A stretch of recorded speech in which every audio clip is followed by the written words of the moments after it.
আসসালামু আলাইকুম। দুনিয়া ডিজিটালে আপনাদের প্রত্যেককে স্বাগত জানাচ্ছি। তারেক রহমানের নেতৃত্বে ৫০ সদস্যের যে নতুন মন্ত্রিসভা গঠিত হয়েছে, সেটা কতখানি নতুন বা তার নতুনত্ব কতটা এ নিয়ে বিভিন্ন মহলে প্রশ্ন আছে। এই প্রশ্ন ধরে কবি ও সাংবাদিক জনপ্রিয় কলামিস্ট সোহরাব হাসান প্রথম আলোয় বৃহস্পতিবার তার কলামে প্রশ্ন তুলেছেন, নতুন প্রধানমন্ত্রীর মন্ত্রিসভা কতটা নতুন। আমাদের চ্যানেলটি ভালো লাগলে সাবস্ক্রাইব করুন, লাইক শেয়ার দিন এবং বেল বাটনটি ক্লিক করে আপনার সাথে আমাদেরকে যুক্ত থাকার সুযোগ করে দিন। বিএনপির নেতৃত্বাধীন সরকারি দলের চেয়ারম্যান তারেক রহমান যে প্রধানমন্ত্রী হবেন সে বিষয়ে কারও সংশয় ছিল না। নির্বাচনের আগে এটা বোঝা গিয়েছিল। মঙ্গলবার সকালেই বিএনপির সংসদীয় দলের সভায় সর্বসম্মতিক্রমে তাকে সংসদ নেতা হিসাবে নির্বাচন করা হয়, আর সংখ্যাগরিষ্ঠ দলের নেতা হিসাবে রাষ্ট্রপতি তারেক রহমানকে সরকার গঠনের আহ্বান জানান।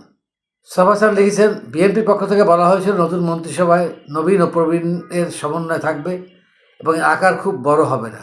মন্ত্রিসভায় তরুণরা প্রাধান্য পেয়েছেন, এটা সত্য, কিন্তু যারা বিভিন্ন মন্ত্রণালয়ের দায়িত্ব পেয়েছেন তারা এই দায়িত্ব পাওয়ার জন্য কতটা প্রস্তুত আছেন কিংবা নিজেদের তৈরি করছে সে বিষয়ে প্রশ্ন আছে বলে সোহরাব হাসান লিখেছেন। আমরা সোহরাব হাসানের প্রথম আলোর কলাম থেকে নির্বাচিত অংশ শুনি। মন্ত্রিসভার সদস্য বাছাইয়ের ক্ষেত্রে আঞ্চলিক ভারসাম্য যে মারাত্মকভাবে বিঘ্নিত হয়েছে সে বিষয়ে সন্দেহ নেই। প্রথম আলোর খবর থেকে জানা যায় 25 জেলা থেকে কোনো মন্ত্রী ও প্রতিমন্ত্রী নেওয়া হয়নি। অনুসন্ধানে জানা গেছে যেসব জেলায় বিএনপি খারাপ ফল করেছে সেসব জেলা মন্ত্রিত্ব থেকে বঞ্চিত হয়েছে। এতে ওই এলাকার মানুষ নিজেদের অপমানিত বোধ করতে পারেন। উল্লেখিত 25 জেলার মধ্যে দারিদ্র্যপীড়িত কুড়িগ্রাম, গাইবান্ধা, রংপুর, নীলফামারী যেমন আছে, তেমনি আছে মেহেরপুর, সাতক্ষীরা ও চুয়াডাঙ্গাও। মাদারীপুর, সৈয়দপুর, গোপালগঞ্জের সব আসনে বিএনপি জয় পেলেও সেখান থেকে কোনো মন্ত্রী প্রতিমন্ত্রী নেওয়া হয়নি। উত্তরবঙ্গ, দক্ষিণ পশ্চিমাঞ্চলকে জামাত অধ্যুষিত এলাকা হিসেবে শাস্তি দেওয়া হয়েছে বলেই রাজনৈতিক বিশ্লেষকদের ধারণা। কিন্তু 66 জেলার জনপ্রতিনিধিরা একই দোষ করলেন, বৃহত্তর ফরিদপুর থেকে একজন প্রতিমন্ত্রী নেওয়া হয়েছে মাত্র। দপ্তর বন্টনে এক ধরনের অসমতা লক্ষ্য করা গেছে। যেমন তথ্য পার্বত্য চট্টগ্রাম বিষয়ক মন্ত্রণালয়ে একজন পূর্ণমন্ত্রীর পাশাপাশি প্রতিমন্ত্রী নিয়োগ করা হয়েছে। দুটি মন্ত্রণালয় ছোট। পার্বত্য চট্টগ্রামে বরাবর স্থানীয় জনপ্রতিনিধিদের থেকে মন্ত্রী নেওয়া হয়, এবারও হয়েছে, কিন্তু একজন প্রতিমন্ত্রী জুড়ে দেওয়া হয়েছে সমতল থেকে। এটা ওই অঞ্চলের অধিবাসীদের মধ্যে সন্দেহ বাড়াতে পারে। তাহলে কি মন্ত্রীর উপর খবরদারি করার জন্য একজন প্রতিমন্ত্রী নিয়োগ দেওয়া হয়েছে? শেখ হাসিনা সরকারের আমলে তথ্য মন্ত্রণালয়ে মন্ত্রীর পাশাপাশি প্রতিমন্ত্রী নিয়োগের পরিণতি কী হয়েছিল তাও আমাদের জানা। 90-এর দশকে আওয়ামী লীগ ও বিএনপি পরাক্রমে আনুষ্ঠানিক ছায়ামন্ত্রী না করলেও দুই দলই বিকল্প নেতৃত্ব তৈরি করেছিল, যারা নিজ নিজ বিষয়ে সরকারের সিদ্ধান্ত প্রস্তাবের বিশ্লেষণ করতেন এবং ক্ষেত্রবিশেষে বিকল্প প্রস্তাবও পেশ করতেন। একবার বিরোধী দলে থাকতে বিএনপি বিকল্প বাজেট উপস্থাপন করেছিল। এরপর আর আমাদের সংসদীয় গণতন্ত্র কাজ করেনি। ক্ষমতাসীন দল সংখ্যাগরিষ্ঠতার জোরে সব কিছু দখল করেছে এবং বিরোধী দল সব অন্যায়ের প্রতিকার হিসাবে রাজপথকেই ভরসা করেছে। মন্ত্রিসভা গঠনের ক্ষেত্রে তৃতীয় যে বিষয়টি খেয়াল করা রাখা দরকার সেটি হলো ব্যক্তি গোষ্ঠী স্বার্থের সঙ্গে মন্ত্রী প্রতিমন্ত্রীর দায়িত্ব পালনের ক্ষেত্রে যেন স্বার্থের দ্বন্দ্ব তৈরি না হয়। যেমন একজন ব্যবসায়ী যদি বাণিজ্য বা অর্থ মন্ত্রণালয়ের দায়িত্বে থাকেন, তার ভূমিকা নিয়ে প্রশ্ন স্বাভাবিক। ওই আওয়ামী লীগ ও বিএনপি সরকার গঠনের ক্ষেত্রে স্বার্থের দ্বন্দ্বের বিষয়টিতে গুরুত্ব দেয়নি। এবার আশা করা গিয়েছিল পরিবর্তিত পরিস্থিতিতে বিএনপি সরকার মনে রাখবে, কিন্তু সব ক্ষেত্রে মনে রেখেছে এমনটি বলা যাবে না। নতুন মন্ত্রিসভায় প্রধানমন্ত্রী তারেক রহমানের হাতে মন্ত্রিপরিষদ বিভাগ, প্রতিরক্ষা মন্ত্রণালয় ও সশস্ত্র বাহিনী বিভাগ দায়িত্ব রাখা হয়েছে।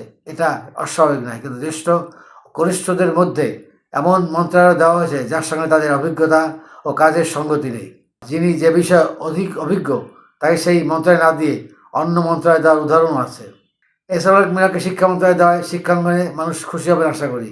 আগের বার তিনি প্রতিমন্ত্রী হিসেবে পাবলিক পরীক্ষায় নকল বন্ধে শক্ত ও কার্যকর পদক্ষেপ নিয়েছেন।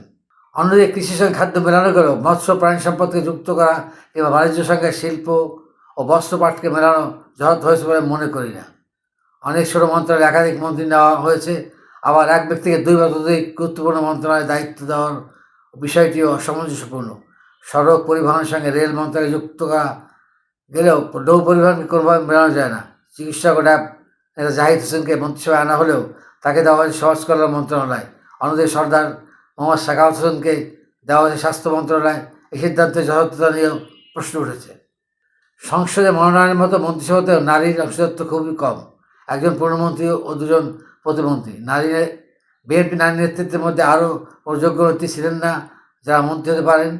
নারীর ক্ষমতায়নের পক্ষে জোরালো আওয়াজ তোলা দলটি নারীর প্রতি সুবিচার করেছে বলে মনে হয় না। একদা প্রচুর সংখ্যালঘুদের প্রতিনিধিত্বের বিষয়েও ত্রয়োদশ জাতীয় সংসদ নির্বাচনে ভূমিধস বিজয়ের পর বিএনপির পক্ষ থেকে এই ধারণা দেওয়া হয়েছিল যে এবারে ছোট বা মাঝারি মন্ত্রিসভা গঠিত হবে।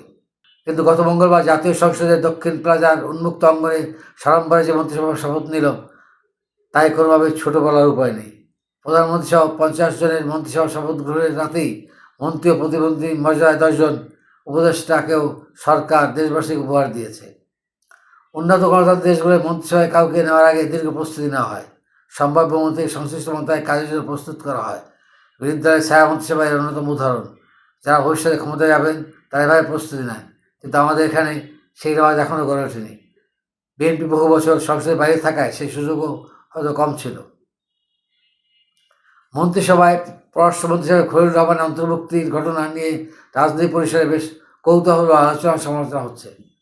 তিনি ছিলেন অধ্যাপক মোহাম্মদ ইউনূসের নেতৃত্বাধীন অন্তর্বর্তী সরকারের জাতীয় নিরাপত্তা উপদেষ্টা। বিএনপি নেতা একসময় যাকে কঠোর সমালোচনা করেছেন তাকেই কেন মন্ত্রিসভার গুরুত্বপূর্ণ পদে বসানো হলো?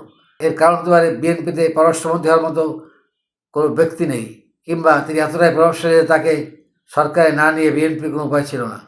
তার নিয়োগ নিয়ে সামনের দিনগুলোতে তারেক রহমানের নেতৃত্বাধীন সরকারকে বিরুদ্ধে সমালোচনার মুখে পড়তে হবে বলে মনে হয়। সব মিলিয়ে বিএনপির নতুন সরকার কিছুটা এলোমেলো এবং বিভিন্ন গোষ্ঠীর স্বার্থের কাছে নমনীয় বলে মনে হয়েছে। নতুনত্ব আনার কথা বলা হলেও মন্ত্রিসভায় সেই ছাপ খুব বেশি দেখা গেল না। গতিশীল নেতৃত্ব, জবাবদিহি সরকারি জনগণের প্রত্যাশা।